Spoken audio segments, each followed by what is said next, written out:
Thank you for doing this, by the way. I appreciate it. This is fun. We didn't get a chance to meet, so it's like this is, and it's cool.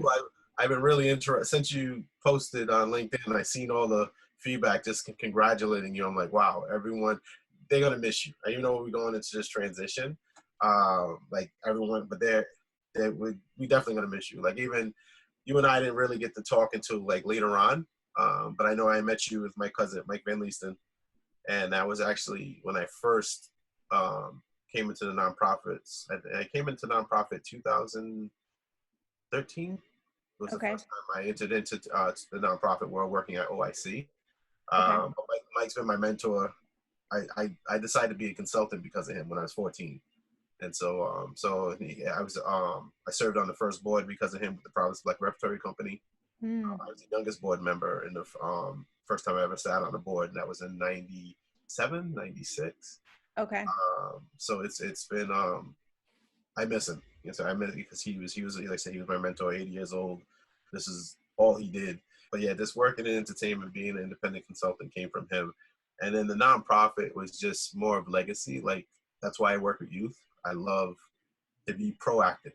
I'm very, very proactive because I think a lot of our services are needed because they react, even in this situation. It's a very reactionary. And I know that was one of the questions you were asking, like, how am I maintaining? By being proactive.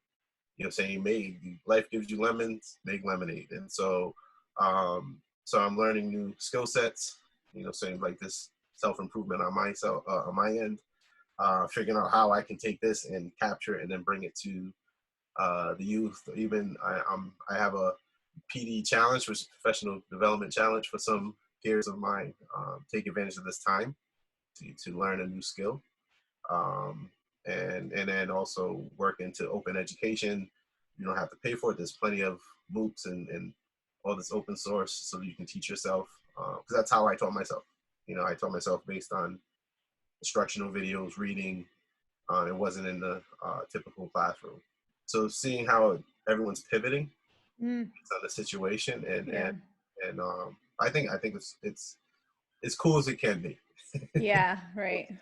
So, better than some of the alternatives. Physical interaction. I am somewhat introverted, and everyone's like, "Mom, but you're a brand. Like you do branding." And say, "Yeah, but that's my alter ego. I prefer to be home and and just to myself." But that surprises me. I wouldn't have thought that with you. Yeah, everyone says that. So you have the introvert and the extrovert. I'm the A, whatever one they call this in between. Yeah. So, ambivert, yeah, or something like that. So there's one, the amber. I said, so I'm kind of, and people wouldn't realize that, and but I am because I'm real. Even sharing my family, like most people, like married, you got kids. He's like this, like he's a family guy. Where does he live? Like everyone they talk about because I don't live in Providence. Providence is my core because I was born and raised, but I live actually in the Darlington area, so I live in Slater Park. Oh, okay, nice. So Slater Park.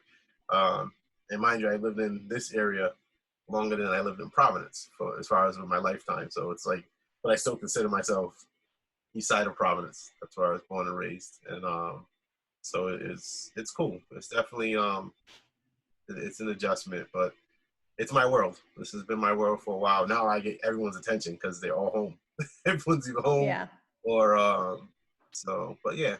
So it's sorry, like I said, I jumped into. No, that's okay. Everything. I'm just happy to see you because I'm happy to see you too. We got a chance to cross paths at the end of my event.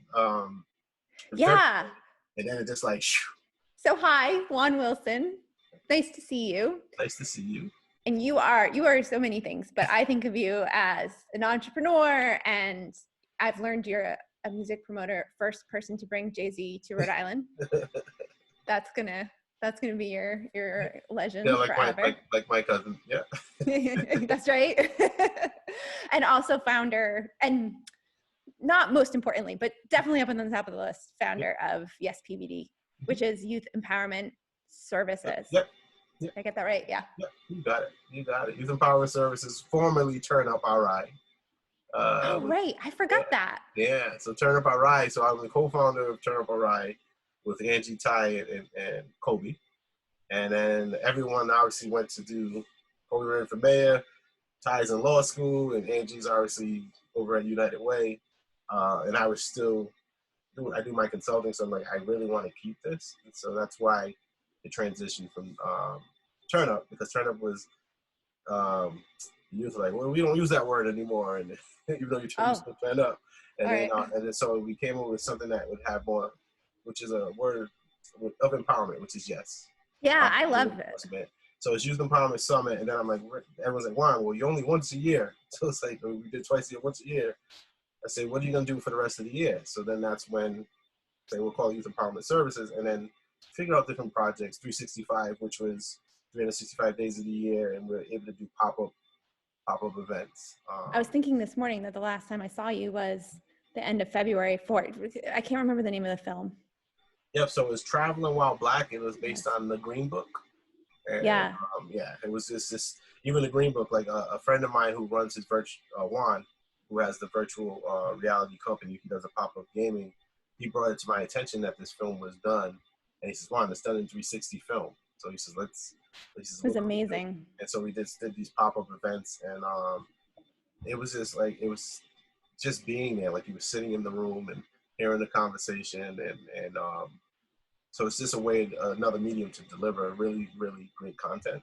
Yeah, that was incredible. That stuck with me. I hope you're able to do it again. Yeah, we definitely actually looking at even producing with the youth. That's what we were talking about, Juan and I, even with Rhode Island Humanities, seeing if we could help you with documentaries and tell stories. Or why can't we use this medium to tell certain stories? And Juan and I have been in discussion, even telling our stories, which I shared there at the time. We're losing my brother in 2017, and maybe a few years before that, Juan also lost his brother similar. So we're like, how do siblings and older brothers deal with that loss and in the community we're from? And telling these stories, but telling them in different mediums. And I think that's really cool. The interactiveness is, I was like, wow, you're in the room and looking around, you're sitting right in front of the person. And because we were targeting at the time 14 to 17 when we started. Okay. Then we lowered it to 13 because they were aging out of a lot of programs. And then now I had extended it to 24 now. Okay. So 13 to 24 is the gap that I'm looking at. One, because they graduate college, but they're still not adults. They still haven't lived on their own. They still need some transition and some supports, but according to their age or where they're at in life. So that's kind of where Youth Empowerment Services versus Youth Empowerment Summit came in. So figuring out how we can help them in their areas, like in their areas of growth, or just addressing some issues before they get to adulthood.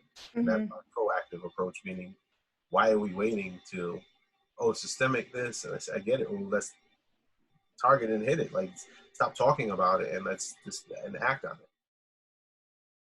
During this pandemic, I think we I 3D printed the mask extenders, so they help extend their back. So I sent out like 1,000 in the first month. Wow. Out to first responders from here to California. So we were printing them up, says stay strong, and all I had to do is pay for their shipping, and then we said we would mail it out to them. So I ran out of materials, so that was it. And then we shifted to start urban garden program. So we did a Rhode Island Youth Urban Garden and Enrichment program. Oh, cool. We ended up serving about 100 families in the first week. It's all volunteers. But what we were doing was trying to figure out how to, in this pandemic, teach youth how to grow their own food, and at the same time take a break from digital fatigue. Right. Do it in the safety of their home, doing it with recycled materials. So we were giving out, so we raised some funds, like I always do, from the community. And we were able to put together these kits where they would get compost, soil, and some seeds. And my son and I delivered probably about 25 in Cumberland and Pawtucket area. But we did it statewide. We had Westerly, we had Cranston, so we had a bunch of volunteers that went and gave them starter kits. And then we did some videos here and there to show them how to use the wooden pallets. So I'm working with Youth Build to take pallets and turn them into garden beds. And so we're still working, trying to coordinate everybody because everyone's still working, not working. And we have a standing meeting on Tuesdays, but right now we were overwhelmed with a lot of families. So we shut down, we did it with a survey. Now we're trying to frame the program and give it to the youth programs this summer. so then they can bring it to their youth group. And So this was just something you came up with in response to the pandemic and yeah, pulled together quickly. yeah, because we wanted to, and I was working with Ayana, who's over at the Rhode Island, was it Rhode Island After School Network? After school. Yeah, After School Network. I always forget the name. Yeah, I do too, but yes. Yeah, so After School Network, because I met her prior to COVID because we were meeting about the summit. Okay. And so Angie was like, Juan, because I know she was a new hire and they're waiting to come in, bring her in, and she was finally in. I got to meet with her, and she's aggressive like me, so she's great. Come on, let's do it. So she reached out, and so she reached out to some of her colleagues, and we all put that together because the first time I did a garden program was with CAP last year. We did for the 14 and 15-year-olds. Nice. And we beautified Del Sesto Middle School. They had a garden area, so we went, cleaned it up, dressed the beds up. They were doing flowers and vegetables, and and they harvested. We had a big graduation party, and they harvested everything. So it was really cool. And I learned because like I said, my wife handles the flower garden, and the lawn and break up the leaves, and but I wanted the youth to do something hands-on because I know they're in front of the cameras all day. You've been keeping busy. Yeah, I'm always busy. How have you been, like, feeling? I mean, how are your spirits during this? It's up and down. I think as much as it can be, because you still miss the human interaction. So regardless if I'm ambivert or whatever, it's like the other half I'm not able to engage with. Like I'm not able to go out and talk with everyone, network, and to see what people are doing, and I can do everything virtually, but after a while that takes its toll. But I'm happy to just go out, and we have a beautiful park they opened up now, and but even if it wasn't open, we still able to explore the park and just be separate. Like the transition to spring, like this is something I missed. I would go on the bike path we have here, and I'm there all year round up until winter, so I'm able to see new growth, to the fall foliage.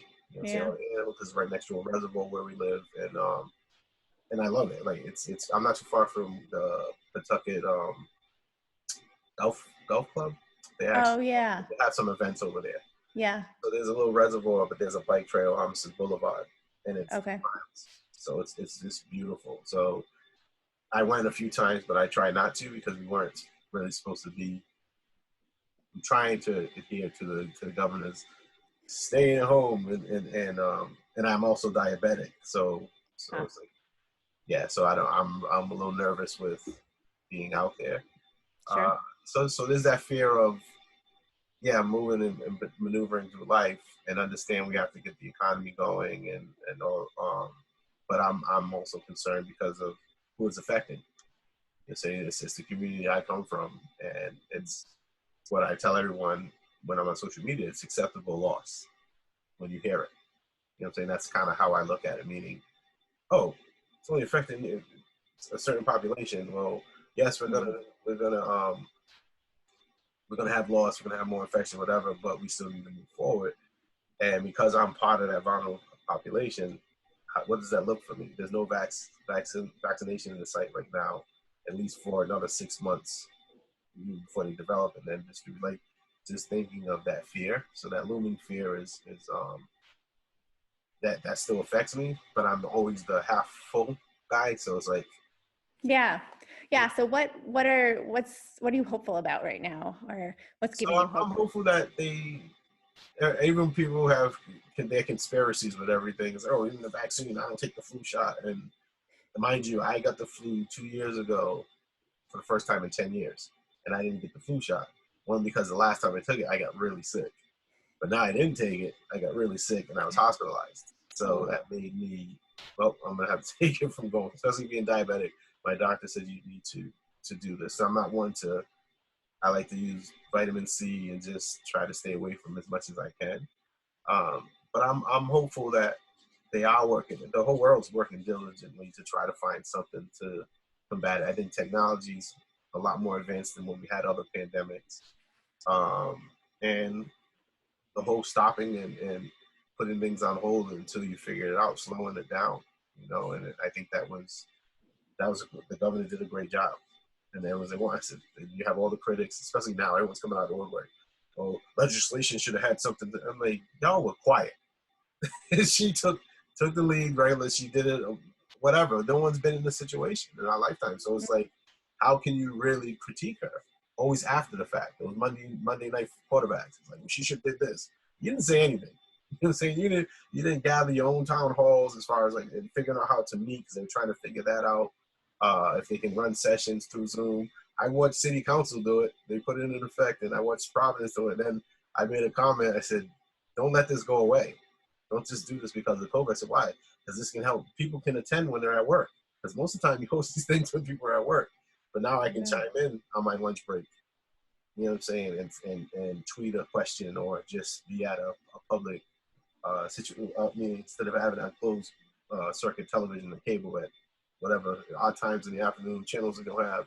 So it's just, there's a lot that comes out of this that gives access to process. So how I feel is just, you take the good with the bad and try to really focus on the good. And that's just where I'm at. Because like I said, my wife and I sometimes want to tear her hair out, and my daughter, she's finally riding her bike, since she's riding her bike, and like just, they're in here. We're homebodies, but just all at once, all the time. There's no breaks in between. My wife just finished her master's. So she wasn't going to graduate. She was supposed to head to Jamaica. She couldn't go to Jamaica. So she got a master's, her birthday, and Mother's Day all in the same week. Wow. And now we're in this situation, So I know she's feeling a loss with, like everyone else. But all we can do is move forward. I'm just continuing to move forward, and hopefully the light gets closer at the end of the tunnel. So that's how I feel. It's just like, Juan, you're so nonchalant. When I said, what else? Creating more anxiety is not helping. You can't do anything about it. So good point. Yeah, it is. It's like you create more anxiety, and it's like, what are you gonna do? Now you gotta find some way to cope with that. Yeah.